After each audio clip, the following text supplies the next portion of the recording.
El miedo, un visitante silencioso que acecha en las sombras. Se arrastra en la oscuridad, toma formas que no comprendemos y nos paraliza con sus garras invisibles. ¿Lo sientes? Esa punzada en el pecho, ese nudo en el estómago. El miedo está ahí. Siempre ha estado ahí. Pero, ¿y si te dijera que no tiene por qué ser tu amo? Hoy, desvelaremos los secretos mejor guardados del budismo. 7 antídotos que han atravesado siglos, enseñados por aquellos que encontraron la paz en medio del caos. Si están listos o listas para comenzar, no olviden dar un me gusta al video y escribir el siguiente mantra: el miedo ni nada podrá contra mí. Recuerda que lo que escribes lo decretas. El primer antídoto es la meditación consciente. El miedo es un maestro astuto. Se nutre de las historias que nuestra mente teje sobre lo que podría suceder o lo que ya ha ocurrido. Nos atrapa en un ciclo interminable de pensamientos que giran como una tormenta. Pero esa tormenta no puede existir si nos retiramos del tiempo, si abandonamos el futuro incierto y el pasado inalterable. La meditación consciente es el refugio donde esa tormenta no puede alcanzarnos. Imagina que estás en un bosque. Es de noche, y el miedo aparece como un rugido lejano. Si corres, si intentas escapar, te perderás aún más en la espesura.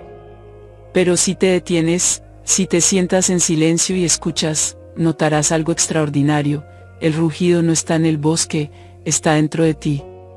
Y al observarlo, comienza a disiparse. La meditación consciente no busca luchar contra el miedo, busca comprenderlo. Siéntate cómodamente. Cierra los ojos, no para escapar, sino para mirar hacia adentro. Siente el peso de tu cuerpo contra la superficie donde te apoyas. Nota cómo el aire entra por tu nariz, fresco, y cómo sale, cálido. Este sencillo acto de observar la respiración te ancla al presente. En el presente, no hay espacio para el miedo, porque el miedo necesita un tiempo que aún no ha llegado o que ya se ha ido. A medida que respiras, los pensamientos llegarán, como hojas flotando en un río. Tal vez te asalte un recuerdo doloroso, una preocupación sobre el mañana. No los empujes, no los juzgues. Solo obsérvalos. Deles la bienvenida como lo harías con un viejo amigo que llega para visitarte. Al hacerlo, descubrirás que los pensamientos no son tú. Son pasajeros. Y así, el miedo, que parecía tan inmenso, se convierte en algo que puedes observar desde una distancia segura. Con el tiempo, este ejercicio revela un secreto profundo: el miedo no es sólido. Es una sombra proyectada por tu mente. Al traer tu atención al presente, esa sombra se desvanece, porque no puede sostenerse sin las historias que le damos. Lo único que existe ahora es tu respiración, el latido de tu corazón, la sensación de estar vivo. La práctica constante de la meditación consciente es como afilar una espada. Cada vez que te sientas a meditar, fortaleces tu habilidad para cortar las ilusiones del miedo. Te vuelves más presente, más dueño de ti mismo. Y aunque el miedo pueda regresar, lo enfrentarás con la calma de quien conoce su verdadera naturaleza. El miedo no es tu enemigo, es una oportunidad para despertar, para recordar que tu esencia no puede ser tocada por las sombras. En la quietud del presente, encuentras tu verdadero refugio. El segundo antídoto es aceptar la impermanencia. El miedo nace de nuestra resistencia al cambio. Nos aferramos a lo que amamos, temiendo perderlo, o evitamos lo que tememos, deseando que nunca llegue. Pero el universo entero es un flujo constante, un río que nunca se detiene. Nada permanece fijo, ni el dolor, ni el placer, ni siquiera nosotros mismos. Esta verdad, aunque desafiante, contiene un regalo liberador. Aceptar la impermanencia nos libera de las cadenas del miedo. Imagina una flor en plena primavera. Su color es vibrante, su fragancia es dulce. Pero incluso en su mayor esplendor, ya está cambiando. Sus pétalos caerán, y su forma se transformará en otra cosa, tal vez en tierra que nutrirá nuevas flores. La belleza de esa flor no reside en su permanencia, sino en su fugacidad. Así es todo en la vida. Lo que hoy es, mañana será diferente, y eso está bien. El miedo, sin embargo, nos susurra que algo terrible puede quedarse para siempre o que algo maravilloso puede desaparecer. Este susurro nos paraliza. Pero cuando comprendemos profundamente la naturaleza cambiante de la vida, ese susurro pierde su poder. El dolor que sentimos no durará para siempre. El miedo que nos invade tampoco es eterno. Incluso las emociones más abrumadoras tienen un ciclo, como las olas que suben y bajan en el océano. Aceptar la impermanencia no significa resignarse o volverse insensible. Al contrario, significa abrazar cada momento con todo su valor. Saber que todo es temporal nos enseña a apreciar más profundamente lo que tenemos ahora. La sonrisa de un ser querido, el calor del sol en la piel, incluso los desafíos que enfrentamos. Todo está destinado a cambiar, y eso no es una tragedia, es la naturaleza misma de la existencia. Cuando sentimos miedo, podemos recordarnos a nosotros mismos, esto también pasará. Estas simples palabras son un bálsamo. No niegan el miedo, pero lo colocan en perspectiva. El miedo se alimenta de la idea de que algo será permanente, de que no podremos soportarlo. Pero al aceptar que todo cambia, incluso nuestro miedo, encontramos un punto de calma en medio de la tormenta. Practicar la aceptación de la impermanencia no es un acto de desesperanza, sino de sabiduría. Es un reconocimiento de que somos parte de algo mucho más grande, un flujo constante de vida y transformación. Y al soltar nuestra resistencia, encontramos una nueva forma de libertad. Como una hoja que se entrega al viento, aprendemos a fluir con la vida en lugar de luchar contra ella. El tercer antídoto es cultivar la compasión. El miedo, cuando se apodera de nosotros, tiene un efecto muy particular, nos aísla. Nos encierra en una burbuja de preocupación, donde nuestra mente repite las mismas historias una y otra vez, como un eco interminable. En ese estado, nos volvemos el centro de un universo limitado, un universo dominado por yo, mi problema, mi dolor. Pero la compasión es la llave que rompe esa burbuja. Es el puente que nos conecta con algo más grande que nosotros mismos. Cultivar la compasión no significa ignorar nuestro miedo, sino redirigir nuestra atención. Cuando sentimos miedo, nuestra mente está atrapada en nosotros mismos. Pero, ¿qué ocurre si en lugar de quedarnos allí, pensamos en el miedo de otros? Todos, en algún momento, hemos sentido lo que es estar asustados, vulnerables o indefensos. Esa conexión nos permite entender que el miedo no es algo exclusivo de nosotros. Es parte de la experiencia humana. Imagina a alguien cercano a ti, alguien a quien amas profundamente. Visualiza su rostro. Ahora piensa en un momento en que esa persona pudo haber sentido miedo. Quizás tuvo un día difícil, una pérdida, o una preocupación que lo atormentaba. En ese instante, ¿qué deseabas para ellos? Probablemente deseabas que su miedo se disipara, que encontraran paz. Esa intención, ese deseo de aliviar el sufrimiento de otro, es la esencia de la compasión. El poder de la compasión radica en que transforma el enfoque. Ya no se trata de mi miedo, sino de nuestro miedo. Y en ese acto de compartir el peso, de cargarlo juntos, el miedo se hace más ligero. La compasión no solo libera a otros, también nos libera a nosotros mismos. Porque cuando abrimos el corazón, nos damos cuenta de que no estamos solos. Nos volvemos parte de un todo más amplio. El budismo enseña una práctica llamada metta, o meditación de amor bondadoso. Es una herramienta poderosa para cultivar la compasión. Siéntate en un lugar tranquilo y cierra los ojos. Primero, envía pensamientos de bondad hacia ti mismo, que esté libre de miedo. Que encuentre paz. Que sea feliz. Luego, expande ese sentimiento hacia alguien cercano a ti, alguien que amas, que esté libre de miedo. Que encuentre paz. Que sea feliz. Poco a poco, extiende ese deseo a más personas, a conocidos, a desconocidos, incluso a aquellos con quienes tienes conflictos. Finalmente, envía ese sentimiento a todos los seres del mundo. Este ejercicio puede parecer simple, pero su impacto es profundo. Al practicarlo, notarás cómo tu corazón se abre, cómo el miedo pierde su control. Porque el miedo no puede coexistir con la compasión. Uno está basado en la separación, el otro, en la conexión. Y en esa conexión, encontramos una fuerza mucho mayor que cualquier temor. Piensa en la historia de alguien que, enfrentando un gran peligro, se olvidó de sí mismo para ayudar a otros. Tal vez un rescatista en medio de un desastre, o una madre protegiendo a su hijo. ¿Qué les permitió actuar con valentía? No fue la ausencia de miedo, sino el poder de la compasión. Esa fuerza que nace cuando ponemos el bienestar de otros por encima de nuestras propias preocupaciones. La compasión también nos recuerda que el miedo, por grande que parezca, es una experiencia compartida. Cada persona que ves en la calle, cada rostro que pasa a tu lado, está lidiando con sus propias luchas. Cuando miramos a los demás con esta comprensión, algo cambia dentro de nosotros. El miedo pierde su dureza, se convierte en algo más suave, más manejable. La próxima vez que el miedo toque tu puerta, no te encierres. Abre tu corazón. Piensa en los demás. Piensa en sus miedos, en sus luchas. Extiende hacia ellos el mismo deseo de paz que anhelas para ti. Y en ese acto, descubrirás una verdad transformadora. Al liberar a otros, te liberas a ti mismo. El cuarto antídoto es observar el miedo sin juicio. El miedo es una de las emociones más antiguas que poseemos.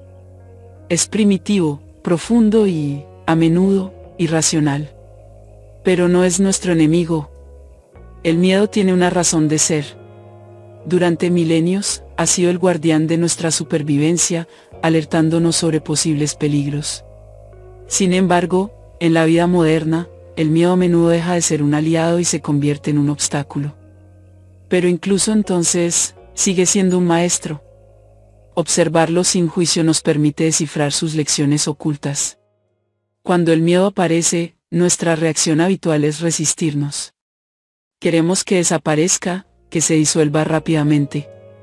Luchamos contra él, lo ignoramos o lo reprimimos. Pero, paradójicamente, cuanto más lo rechazamos, más fuerte se vuelve. Es como una sombra, si huyes de ella, parece que te persigue. Pero si te detienes y te giras para mirarla, te das cuenta de que no tiene sustancia propia. Observar el miedo sin juicio significa enfrentarlo con una mente curiosa y abierta. Es decir, aquí estás de nuevo. ¿Te siento que estás tratando de decirme?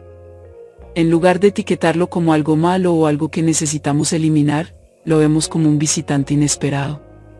Como un mensajero que trae consigo información importante, aunque su forma de entregarla sea incómoda. Pregúntate, ¿de dónde viene este miedo? ¿Qué lo ha despertado?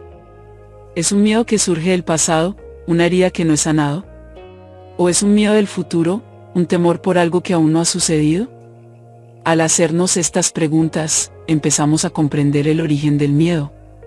Y al comprenderlo, le quitamos su misterio, su capacidad de paralizarnos. El budismo enseña que las emociones, incluido el miedo, son como olas en el océano. Suben, alcanzan su punto máximo y luego desaparecen. Pero nosotros, en nuestra ignorancia, las atrapamos, las etiquetamos, las convertimos en algo fijo. Sin embargo, cuando simplemente observamos el miedo, sin intentar cambiarlo, comienza a transformarse. Al dejar de alimentarlo con resistencia, lo vemos tal como es, una experiencia pasajera, no una amenaza permanente. Intenta esto, cuando el miedo surja, siéntate en silencio. No huyas de él. No lo reprimas. Simplemente siéntelo. Nota cómo se manifiesta en tu cuerpo. ¿Es un nudo en el estómago? ¿Una presión en el pecho? ¿Un cosquilleo en la piel? No juzgues estas sensaciones como buenas o malas. Solo obsérvalas.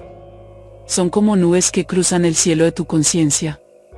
Están allí, pero no definen quién eres. Luego, presta atención a los pensamientos que acompañan al miedo. Tal vez son historias de fracaso, rechazo o pérdida.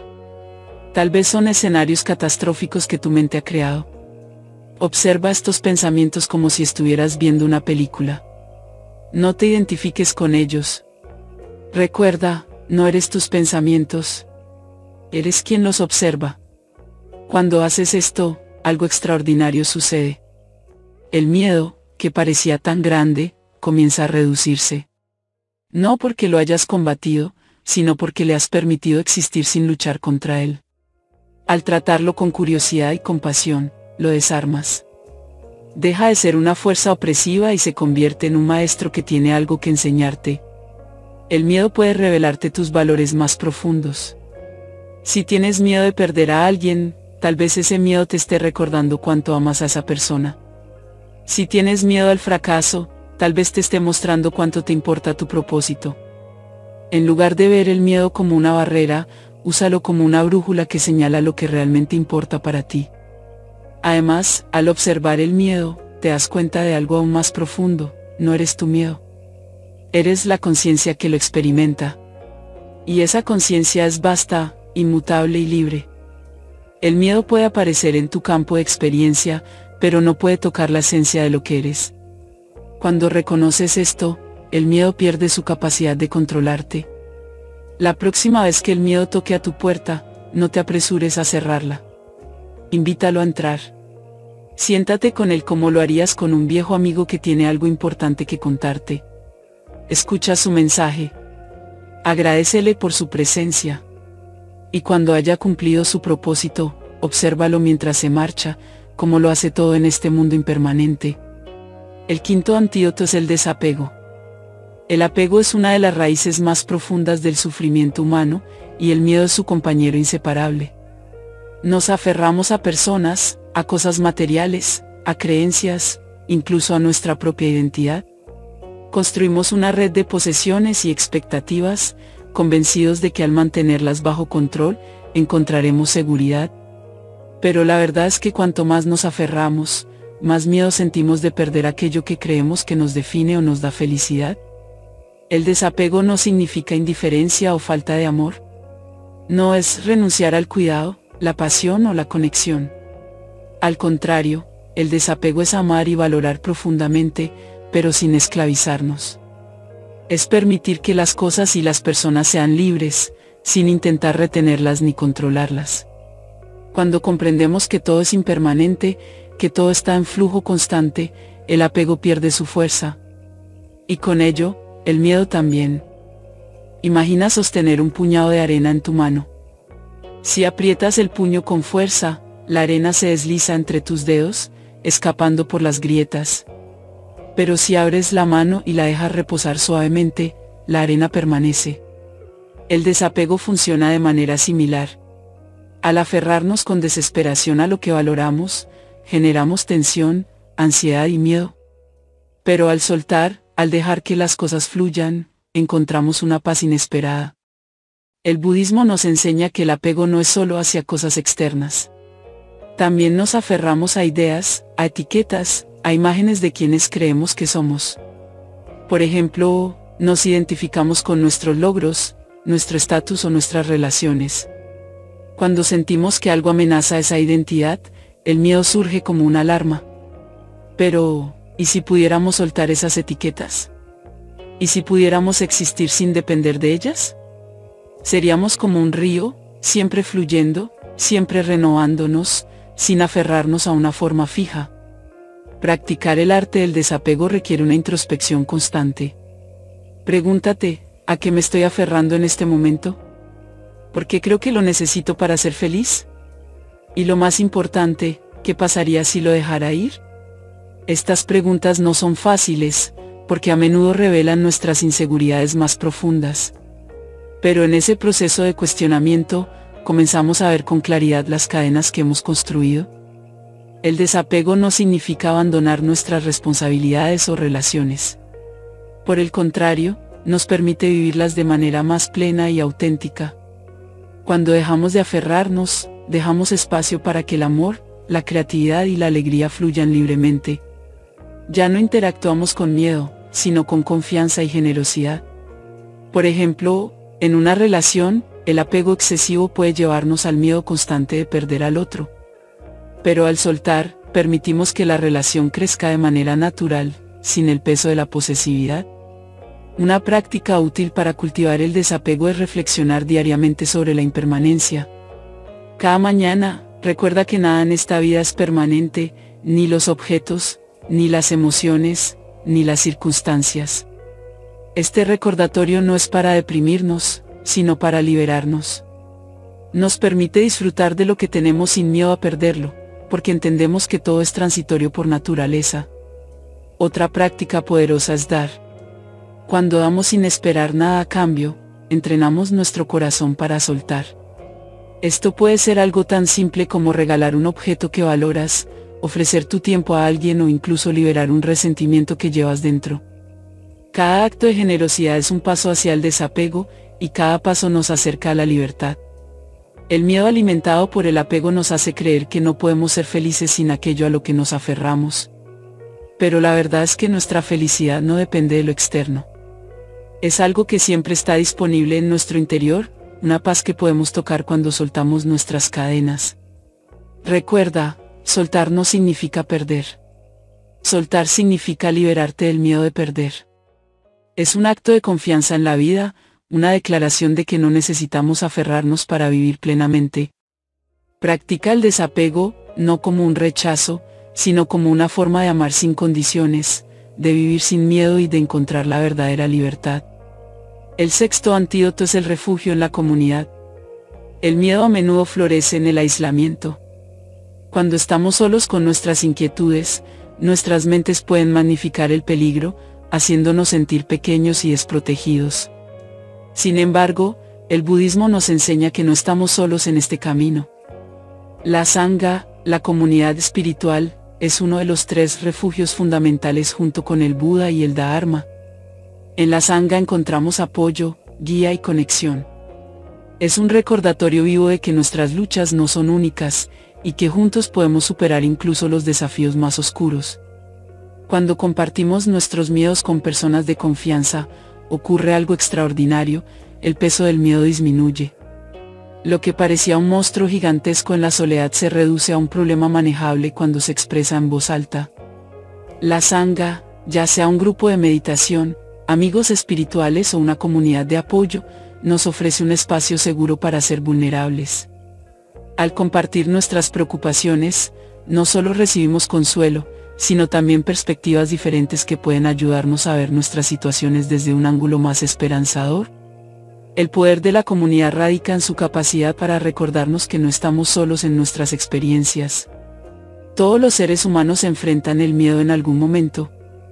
Ya sea el miedo al fracaso, a la pérdida, o incluso al propio miedo, estas emociones son universales. Al escuchar las historias de los demás, descubrimos que muchos han enfrentado desafíos similares y los han superado. Sus experiencias nos inspiran y nos enseñan que también podemos encontrar nuestra fortaleza interna.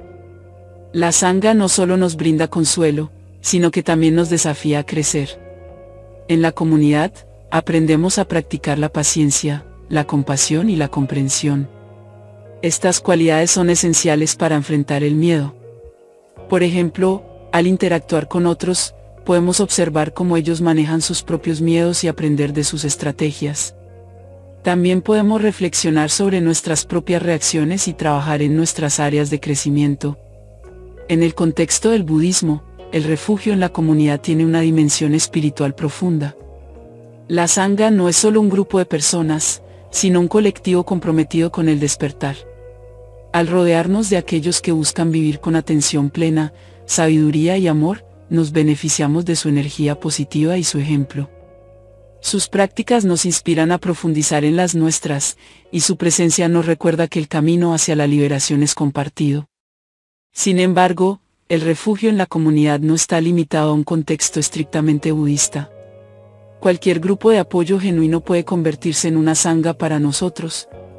Puede ser un círculo de amigos, un grupo de discusión, o incluso una conexión con personas que comparten intereses similares en línea. Lo importante es que haya un ambiente de confianza, respeto y apoyo mutuo. Para aprovechar el poder del refugio en la comunidad, es fundamental estar dispuesto a abrirnos. Esto requiere valentía, porque compartir nuestros miedos puede hacernos sentir vulnerables. Pero esa vulnerabilidad es precisamente lo que nos conecta con los demás. Cuando mostramos nuestra humanidad, permitimos que otros se acerquen y nos brinden su apoyo. Al buscar una comunidad, es importante elegir con cuidado. Rodéate de personas que te eleven, que te inspiren a ser la mejor versión de ti mismo. Evita los entornos que fomenten el juicio, la crítica o la negatividad. La sangha ideal es aquella que te ayuda a recordar tu verdadera naturaleza, libre de miedo y llena de potencial. Participar activamente en una comunidad también significa ofrecer apoyo a los demás. Cuando ayudamos a otros a enfrentar sus miedos, también estamos trabajando con los nuestros. Al brindar consuelo y orientación, reforzamos nuestra propia capacidad para superar el miedo. Es un intercambio mutuo, donde todos se fortalecen juntos. Recuerda que el miedo pierde fuerza cuando se enfrenta con la energía colectiva de la comunidad. Al refugiarte en la sangha, te das permiso para soltar el peso de tus preocupaciones y compartirlo con otros. Descubrirás que en la conexión, la comprensión y el apoyo mutuo, el miedo se transforma en una oportunidad para crecer y fortalecerte. Y el séptimo antídoto, el más poderoso, es confiar en el camino. El miedo encuentra su mayor aliado en la incertidumbre. Cuando no sabemos lo que vendrá, nuestra mente crea escenarios de peligro, alimentando la ansiedad y paralizándonos. Pero el budismo nos ofrece un antídoto final y supremo, la confianza en el camino. No una confianza ciega o ingenua, sino una fe profunda en que la vida misma tiene un ritmo, un flujo, un propósito que, aunque no siempre comprendamos, nos guía hacia donde necesitamos estar. Confiar en el camino significa aceptar que no podemos controlar todo. La mente, en su afán de seguridad, busca certezas. Pero la vida es un misterio que no se puede resolver con lógica. En lugar de resistirnos, podemos aprender a fluir con lo que la vida nos presenta. Este acto de confianza no elimina los desafíos, pero cambia nuestra relación con ellos. Ya no los vemos como amenazas, sino como oportunidades para crecer, aprender y evolucionar. La confianza en el camino no exige que tengas todas las respuestas. De hecho, acepta que no las tendrás. Es caminar con fe incluso cuando el sendero está cubierto de niebla. Es saber que, aunque no puedas ver el final, cada paso que das tiene sentido. Esta confianza transforma el miedo en coraje, porque ya no temes a lo desconocido. En lugar de resistirlo, lo abrazas como parte de la experiencia humana. Piensa en un río que fluye hacia el océano. El río no sabe exactamente cómo será el viaje. Encuentra rocas, curvas, incluso cascadas. Pero nunca se detiene, nunca duda. Sabe, de alguna manera profunda e instintiva, que su destino es el océano. Nosotros somos como ese río. Nuestro viaje está lleno de giros inesperados, obstáculos y cambios. Pero si confiamos en el flujo, en la corriente que nos lleva, descubrimos que cada experiencia tiene su lugar en el gran mapa de nuestra vida. Esta confianza no significa pasividad. No se trata de quedarnos inmóviles esperando que todo se resuelva solo. Es una confianza activa, un compromiso con el presente. Significa dar cada paso con intención y atención, incluso si no podemos prever el resultado. Es como caminar en la oscuridad con una linterna, no podemos ver todo el camino, pero la luz suficiente para el siguiente paso siempre está ahí. El budismo nos enseña que confiar en el camino también implica confiar en nosotros mismos. En nuestra capacidad para enfrentar lo que venga, para adaptarnos y superar. A menudo, subestimamos nuestra fortaleza interna porque estamos atrapados en narrativas de miedo. Pero cuando confiamos en que somos más resilientes de lo que creemos, el miedo pierde su dominio sobre nosotros. Una práctica útil para cultivar esta confianza es reflexionar sobre las veces en que la vida te ha llevado a donde necesitabas estar, incluso si en el momento no lo entendías. Piensa en los desafíos que has enfrentado y cómo te han moldeado. ¿Cuántas veces el miedo te dijo que no podrías, y sin embargo lo lograste? Estas reflexiones son recordatorios de que el camino, aunque incierto, siempre ha estado ahí para ti. Otra forma de fortalecer esta confianza es conectar con algo más grande que tú mismo. Para algunos, esto puede ser la naturaleza, el universo, o una creencia espiritual. Para otros, puede ser un propósito, un ideal, o simplemente el amor por los demás. Al enfocarnos en algo más allá de nuestras preocupaciones individuales, encontramos un ancla que nos sostiene cuando el miedo amenaza con desbordarnos. Confía en el camino no porque sea fácil, sino porque es el único camino que tienes. No necesitas verlo todo, ni entenderlo todo. Solo necesitas dar un paso a la vez, sabiendo que cada paso, incluso los que parecen erróneos, te está llevando hacia un propósito mayor. La confianza en el camino no elimina el miedo por completo, pero lo convierte en un compañero de viaje, uno que te enseña, te reta y, finalmente, te libera. Cuando confías en el camino, descubres que el miedo no tiene raíces profundas. Es como una sombra que desaparece cuando te acercas a la luz. Y la luz está siempre contigo, en tu respiración, en tu conciencia, en tu decisión de seguir adelante, paso a paso, sin importar qué. Porque al final, confiar en el camino es confiar en la vida misma. Y la vida, en su misterio, siempre sabe hacia dónde nos lleva. El miedo es antiguo, pero tú eres más sabio. Con estos 7 antídotos budistas, no solo puedes enfrentarlo, sino trascenderlo. Recuerda, el miedo no es el final de tu historia. Es solo una página. Y tú tienes el poder de escribir el resto. Gracias por estar aquí. Si este video resonó contigo, comparte tu experiencia en los comentarios. Hasta la próxima, en este viaje hacia la paz interior.